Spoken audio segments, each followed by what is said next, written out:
সম্মানীয় দর্শক বন্ধুরা, আজ 1 আগস্ট 2024। দেশ জুড়ে তিনটি গুরুত্বপূর্ণ আপডেট রয়েছে আপনাদের জন্য। প্রথমত, রান্নার গ্যাসের দামের পরিবর্তন ঘটল। এর পাশাপাশি প্রধানমন্ত্রী ঋণ মুকুব করলেন। এছাড়া দেশ জুড়ে 300টি ব্যাংকে ঘটেছে সাইবার হানা। এর ফলে কাদের কি ক্ষতি হতে চলেছে বা আপনাদের কি লাভ হতে চলেছে, সম্পূর্ণ আপডেট রয়েছে এই ভিডিওতে। তাই ভিডিওটি স্কিপ না করে দেখুন এবং চ্যানেলে নতুন হয়ে থাকলে অনুগ্রহ করে চ্যানেলটি সাবস্ক্রাইব করে নোটিফিকেশান অল করে রাখতে ভুলবেন না। এবং যেসব ব্যক্তি ইতিমধ্যেই সাবস্ক্রাইব করে রেখেছেন তাদের জানাই অসংখ্য ধন্যবাদ। আজকের আপডেটগুলি দেখুন। প্রথমত বলা হচ্ছে, দেশের 300 ব্যাংকে সাইবার হানা। সাইবার হামলায় দেশের 300টি ছোট ব্যাংক পরিষেবা বিপর্যস্ত। সাময়িকভাবে ওই ব্যাংকগুলির বিভিন্ন পরিষেবা বন্ধ রাখতে হয়। এটিএম, ইউপিআই পরিষেবা ব্যাহত হয়। সূত্রের খবর, ভারতে যে সমস্ত স্থানীয় ও সমবায় ব্যাংক রয়েছে তাদের প্রযুক্তিগত সহায়তা করে সিএজ টেকনোলজিস নামে একটি সংস্থা। সূত্রের খবর, ওই সংস্থার সার্ভারেই র্যানসামওয়্যার হামলা চালানো হয়। যদিও সংস্থাটি এই নিয়ে মুখ খোলেনি। লেনদেন সংক্রান্ত সংস্থা national payment corporation of India জানিয়েছে, আপাতত ওই সংস্থাকে ব্যাংকিং ব্যবস্থা থেকে বিচ্ছিন্ন করে পরিস্থিতি সামলানোর চেষ্টা হচ্ছে। তাহলে বুঝতে পারছেন, দেশ জুড়ে 300টি ব্যাংকে ঘটেছে সাইবার হানা এবং এর ফলে এখন ব্যাংকিং পরিষেবা ব্যাহত। যদিও এ ব্যাপারে বিস্তারিতভাবে জানানো হয়নি, পরবর্তীকালে আপডেট এলে আপনাদের অবশ্যই জানানো হবে। দ্বিতীয়ত দেখুন, দাম বাড়ল বাণিজ্যিক সিলিন্ডারের।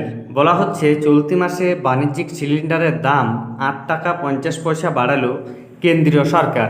এর ফলে আজ 1 আগস্ট থেকে 19 কেজি বাণিজ্যিক সিলিন্ডারের দাম কলকাতায় হবে 1764 টাকা 50 পয়সা। তবে অপরিবর্তিত রাখা হয়েছে গৃহস্থের 14.2 কেজির রান্নার সিলিন্ডারের দাম। ফলে কলকাতায় তার দর রয়েছে 829 টাকা।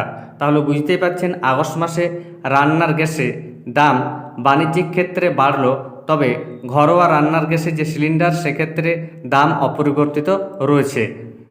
এর পরের আপডেটটি রয়েছে ঋণ মুকুব সংক্রান্ত। বলা হচ্ছে, 15.57 লক্ষ কোটি টাকার অনাদায়ী ঋণ মুকুব। মোদী সরকারকে তোপ তৃণমূলের। বলা হচ্ছে, নরেন্দ্র মোদীর শাসনকালে গত 10 বছরে 15.57 লক্ষ কোটি টাকার অনাদায়ী ঋণ আপাতত মুকুব করে দিয়েছে। সরকারের কাছে এই জবাব পেয়েই পাল্টা প্রশ্ন তুলল তৃণমূল। দলের রাজ্যসভার এমপি জহর সরকার এনপিএ নিয়ে করেছিলেন প্রশ্ন।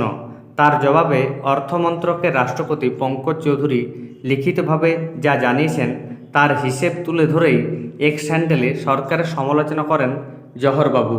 তিনি বলেন, সরকার গরিব কৃষকদের ঋণ মুকুব করে না, কিন্তু বড় ব্যবসায়ীদের ঋণ মুকুব করে দেয়।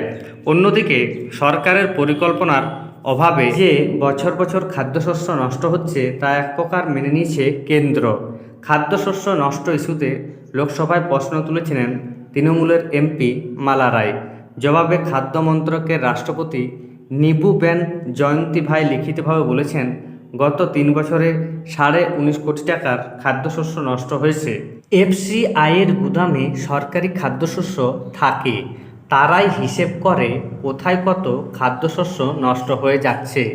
তবে খাদ্যশস্য নষ্ট হওয়া আটকাতে নানা পদক্ষেপ নিয়েছে। তৃণমূলের এমপি দীপক অধিকারী অর্থাৎ দেবের অন্য এক প্রশ্নের উত্তরে কর্মীবর্গ মন্ত্রকের মন্ত্রী জিতেন্দ্র সিং জানিয়েছেন, বিভাগীয় তদন্তের ক্ষেত্রে গত 5 বছরে গোটা দেশে 142 জন আইএএস এবং 213 জন আইপিএসের নাম এসেছে। এর মধ্যে পশ্চিমবঙ্গে যথাক্রমে 3 এবং 12 জন আইএএস আইপিএসের বিরুদ্ধে বিভাগীয় তদন্ত হয়েছে। তাহলে বুঝতেই পারছেন, কেন্দ্র সরকারের তরফ থেকে ঋণ মুকুব করা হয়েছে। মূলত যে সকল ঋণ আদায় করা সম্ভব হয়নি সেই ঋণে মুকুব করা হয়েছে এবং এক্ষেত্রে মোট 15.57 লক্ষ কোটি টাকার অনাদায়ী ঋণ মুকুব করল কেন্দ্রের সরকার।